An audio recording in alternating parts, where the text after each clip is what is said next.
Namun dengan nama toleransi, yang dibungkus dengan toleransi, hari ini muslimin dipaksa atau diharuskan untuk berealitas dengan orang-orang non-Islam dari perkara-perkara agama mereka. Sebagian muslimin hari ini diharuskan memakai topi sinterklas sebagai bentuk toleransi dengan orang-orang kafir. Hari ini muslimin diajak ke gereja untuk sama-sama memperingati hari Natal. Hari ini para kiai, bahkan sebagian mereka berkhutbah di hari raya, untuk berkhutbah di malam Natal, untuk memberikan semangat bagi orang-orang Nasrani menghidupkan malam Natalnya.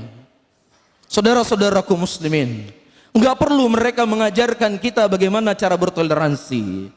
Enggak perlu orang-orang kafir mengajarkan kepada kita bagaimana bertoleransi, karena Islam ribuan tahun yang lalu telah diajarkan oleh Nabi SAW bagaimana cara mereka bertoleransi. Jangankan kepada manusia, kepada binatang saja, kepada makhluk yang tidak punya akal, Islam telah mengatur bagaimana cara kita berinteraksi dengan mereka. Rasulullah SAW menyebutkan dalam hadisnya, Innallaha kataba ala kulli syai'in fa idza qataltum fa asinu qatlah wa idza dzabhtum fa asinu dzibha wal yuhidda ahadakum syafratuhu wal yurih dzabihata.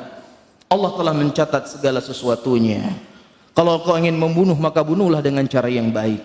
Kalau seandainya engkau hendak mau menyembelih seekor hewan, maka hendaknya kalian menajamkan pisau-pisau kalian agar hewan yang kalian sembelih itu bisa mati dalam keadaan tenang. Orang-orang yang hari ini mengajarkan muslimin bertoleransi, orang-orang menganggap hari ini muslimin intoleransi untuk menyembelih seekor hewan saja mereka belum becus. Dia tusuk besi dari tempat keluar kotorannya hewan sampai ke mulutnya, dalam keadaan hewan masih hidup, dibakar hidup-hidup. Kemudian kamu mengajarkan kepada kami bagaimana cara bertoleransi.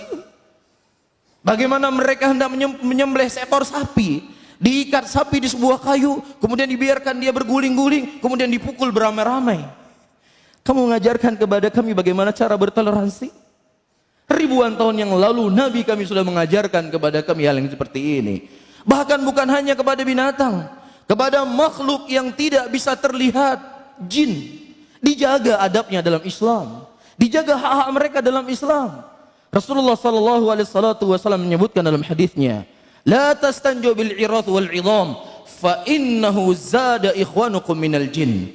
Jangan engkau mencuci kotoranmu dengan tulang belulang, karena sesungguhnya itu merupakan makanan saudara kalian dari jin, makhluk yang tidak bisa dilihat.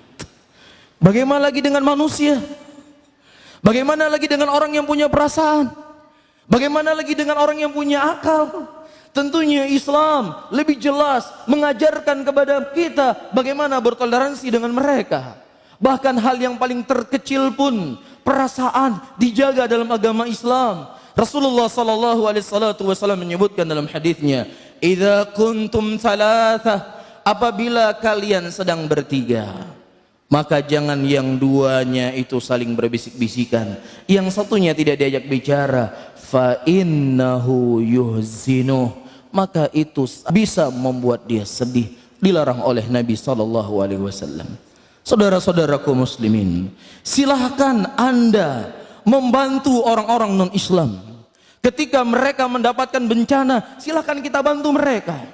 Apa yang mereka butuhkan? Mereka butuh pakaian, kita bantu dengan pakaian. Mereka butuhkan makanan, kita berikan makanan.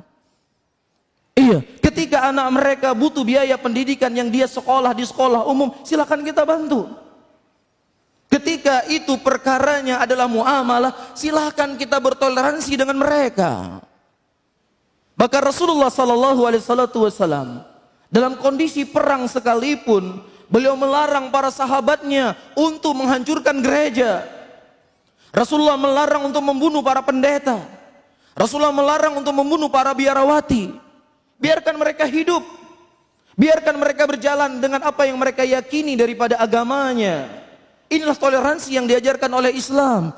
Tetapi ketika muslimin untuk sama-sama ikut merayakan sebagai bentuk hari rayanya mereka, disinilah kita butuh pembatas. Disinilah kita butuh sikap al-bara'ah. Media Sunnah Aceh.